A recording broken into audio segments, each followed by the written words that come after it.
मित्रांनो, शासकीय नोकरीमध्येच मी काम केलेलं आहे. इथे तुमच्या भागात पूर्वी मी प्रांत होतो ठाण्याला. एक तलाठींनी एकदा सस्पेंड केला.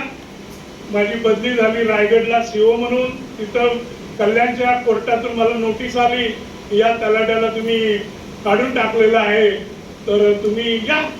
मी वकील पाठवला, कारण जबाब देण्यासाठी मीच जायला पाहिजे साक्षीसाठी, असं काही नव्हतं.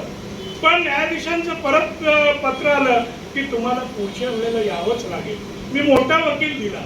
तिसऱ्या न्यायाधीशांचं कल्याणच्या कोर्टाचं घरमरीत पत्र आलं की पुढच्या वेळेला आपण दस्तूर खुद्द आमच्या समोर हजर राहिला नाही तर तुम्हाला अटक वॉरंट काढण्यात येईल. मी आणखी मोठा वकील बघितला. तो मोठा वकील म्हणाला, तुम्ही कशाला माझी फी देताय? तुम्ही म्हणे न्यायाधीशाचा स्वाभिमान तुम्ही दुखवू नका. काय म्हणताय? जाऊ बघा तरी. आणि नका दुखवू. मी गेलो कोर्टात, उभा राहिलो, साक्षीदाराच्या उभा राहिलो. न्यायाधीशाने विचारलं, विश्वासमय पाटील आपलंच नाव का? मी म्हटलं हो साहेब. या फलाना तारखेला तुम्ही ठाण्याला प्रांत होता का? हो. ही अलाना फलाना व्यक्ती हा तलाठी तुम्ही सस्पेंड केला का? हो. ही सिग्नेचर तुमचीच का? हो. बरं, आता नवी कादंबरी कुठली लिहिताय? आणि मग माझ्या असं लक्षात आलं की न्यायाधीशांनी मला कशासाठी बोलवलेलं.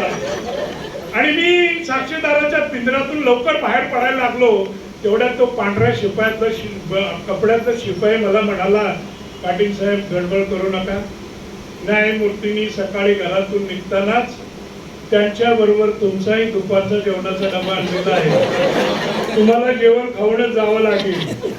मग त्यांच्या अँटी चेंबर मध्ये मी न्यायमूर्ती साहेबांच्या बरोबर भोजन केलं. ते हसत म्हणाले, अहो मी वराडातला, इकडे माझी पुन्हा बदली होईल. पण ती स्वाक्षरी पाहिली, मला शंका आली तुमची आहे म्हणून.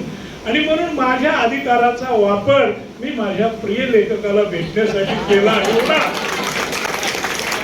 मला याच्यातून एवढंच सांगायचं आहे की मी काय लिहितो आहे याकडे माझे वाचक, माझे रसिक, माझे प्रेक्षक, नातलगच फक्त नव्हे तर न्यायमूर्ती सुद्धा एवढी बारीक नजर ठेवून बघणार असेल तर या पुढच्या काळात सुद्धा मी लिहिलंय त्याहून अधिक सुंदर लिहायला पाहिजे याची जाणीव मी ठेवणार आहे. आणि पुढच्या काळामध्ये सुद्धा जरी अध्यक्षपद दिलं तरी तिथे माझ्या लेखनाचा पूर्णविराम असणार नाहीये. या पुढच्या काळामध्ये एकापेक्षा एक सुंदर कलाकृती लिहिण्याची मी आपल्याला शब्द देतो. आणि माझ्या शब्दावर आणि एकूण माय मराठीवर तुम्ही एवढं प्रेम करता, अगदी शपथ सांगतो एवढा उशीर झाल्यावर डोंबिवली सारख्या शिस्तप्रिय गावातील लोक घड्याळाकडे पाहून 8:30लाच निघून गेले असतील असं मला वाटलं होतं, माझा निषेध करून. पण नंतर माझ्या लक्षात आलं की बच्चनजी ही लोक निषेधासाठी जमलेली नसून माय मराठीच्या गौरवासाठी एका